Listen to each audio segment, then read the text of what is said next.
Welcome to part 3 of why some people never get sick. Recolonization. There's now mounting interest in supplementing with probiotics or good bacteria to recolonize the colon. The evidence for the efficacy of probiotic therapy in treating a number of conditions is accumulating. This applies not only to the gastrointestinal system, but also to a number of conditions where gut dysbiosis is an important underlying cause or aggravating factor, such as acne, migraine, allergies, and some autoimmune diseases and chronic fatigue disorders. Supplementing with the correct probiotic supplement can help you detoxify your system, end chronic diarrhea, eliminate constipation, beat fibromyalgia, improve your digestion, stop chronic fatigue, boost your energy, lower your cholesterol, helps your irritated bowels, stop leaky gut syndrome, and banish allergies. What are the clinical evidence for probiotics? Although it's not possible to look at all the clinical data in a short video and the evidence for probiotics, here are some. But take note that different manufacturers will have different product quality, different technology, and they may use different strains. I mean, they do use different strains. Firstly, it reduces constipation. You have constipation if you experience difficulty in passing stool or the absence of the urge to eliminate. You have constipation if your bowel movements is less than 3 times per week, or the bowel movement is regular, but the stool is hard or difficult to pass. Chronic constipation can affect one's health as waste remains in the intestines for excessive periods, causing the toxins to be absorbed by the body. Probiotics contain beneficial cultures which produce lactic acid, reducing the pH in the intestine and help to increase digestion, soften the stool, and increase peristalsis, basically the muscle contraction in the intestines, which in turn eliminates hard, dry stool and the constipation that results. Here's a study by Arthur Oberhan, effect of probiotics on constipation, and they found a 24% increase in defecation frequency with probiotics. And another study, a systemic review of the effect of probiotics as a treatment for constipation in the elderly, and they found that probiotics that they use improve constipation by 10 to 40% versus placebo or a sugar tablet. Friendly bacteria, talk about relieving diarrhea. Friendly bacteria and antimicrobial agent can reduce the severity and duration against viral, traveler's diarrhea, and antibiotic-associated diarrhea. They produce an antimicrobial substance to neutralize disease-causing bacteria in the gut. Adding a probiotic supplement to your diet ensures adequate repopulation of friendly bacteria in your gut. And this is from the Cochrane Library, a look at probiotics for treating acute infectious diarrhea. It's a meta-analysis.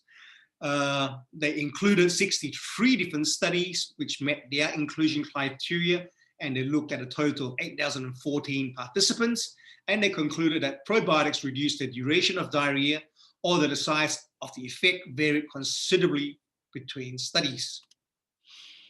Thirdly, it helps lactose intolerance. Lactose intolerance is caused by the body's inability to digest milk sugar. It is caused in part by a shortage of lactase, an enzyme produced by the cells that line the small intestine. Lactase breaks down lactose into simple sugar forms so they can be absorbed and used by the body. Lactose left undigested in the intestines can result in diarrhea because of the excessive amounts of water that are drawn into the intestines by lactose. Hydrogen is produced as a result, causing gas and bloating. This is a study, effects of prebiotic and probiotic supplementation on lactase deficiency and lactose intolerance. And what they found was our findings showed varying degrees of efficacy, but an overall positive relationship between probiotics and lactose intolerance in relation to specific strains and concentrations. And this is a systematic review, the effects of probiotics in lactose intolerance.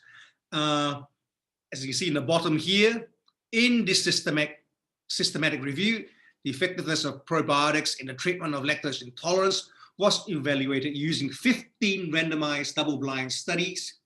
8 probiotic strains with the greatest numbers of proven benefits were studied, and the results showed varying degrees of efficacy, but an overall positive relationship between probiotics and lactose intolerance, hence showing its efficacy of using probiotics for lactose intolerance. And probiotics improves your cholesterol profile. Taking probiotics has only recently been considered as a means of controlling cholesterol. What scientists found in the probiotic studies on cholesterol was that when very high doses were used, well, like over 1 billion live organisms per dose, there was a reduction in blood cholesterol. Even more important, an increase in the ratio of the HDL, the good, to LDL bad cholesterol was observed. And again, a meta-analysis of randomized trials, the effects of probiotics on total cholesterol, 32 randomized controlled trials, including 1,971 patients met the inclusion criteria. Results of this analysis showed that compared with the control, serum total cholesterol was significantly reduced in the probiotic group. So the group that took probiotics versus those that took a placebo, the group that took probiotics had a significant reduction in total cholesterol. So in conclusion, available evidence indicates that probiotic supplements can significantly reduce serum total cholesterol. And again, another benefit is that it fights yeast infection. Microscopic fungi live on all surfaces of our bodies. Under certain conditions, these microorganisms can multiply, especially in warm, moist areas, and cause an infection known as candidiasis, or what we commonly know as candida, or a yeast infection. It is the destruction of good bacteria within the digestive tract that allowed the yeast to mutate and spread throughout the body. So replacing these bad bacteria with good bacteria from a good probiotic supplement is very necessary for the healing of the infection. And probiotics boost your immune system. The immune system is our body's natural defense against harmful bacteria. The digestive system holds 70% of our body's immune system. Probiotics form a line of defense in the digestive system, and in doing so, helps improve digestion and absorption of food, and support and stimulate the immune system by favorably altering the gut microecology and preventing unfriendly organisms from gaining a foothold in the body. They hence prevent the overgrowth of yeast and fungus. And here's a study, production of human tumor necrosis factor alpha, interleukin 6, interleukin 10, is induced by lactic acid bacteria. So when you give lactic acid bacteria, it helps improve the production of these immune markers, like you get production of tumor necrosis factor alpha, interleukin 6, and in some cases, interleukin 10 was induced in amounts greater than those obtained with liposaccharide as a stimulant. Our results suggest that lactic acid bacteria can stimulate non-specific immunity. And lastly, antibiotic prophylaxis means prevention. Okay. The purpose of antibiotics is to kill harmful bacteria. Unfortunately, they also wipe out the friendly bacteria as well, often resulting in disruption of the bacterial flora, leading to diarrhea and other intestinal disturbances. Replenishing the flora with friendly bacteria from a probiotic supplement during and after antibiotic therapy seems to minimize the disruptive effects of antibiotics, like diarrhea, etc. In order for the probiotics to be most effective, They should be taken at least 2 hours after each dose of antibiotic. When the treatment has been completed, double or triple the probiotic supplements for about 10 days to 2 weeks. Probiotics should be taken with food or shortly after eating, as food dilutes the stomach acids enough for them to survive their trip through the intestines where they belong. That's with the old technology.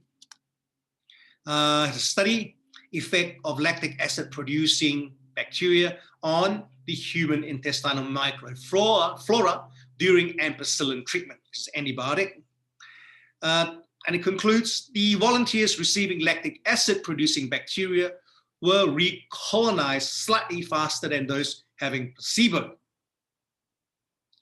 And a meta-analysis on probiotics for prevention of antibiotic-associated diarrhea in outpatients, a systematic review, and a huge meta-analysis.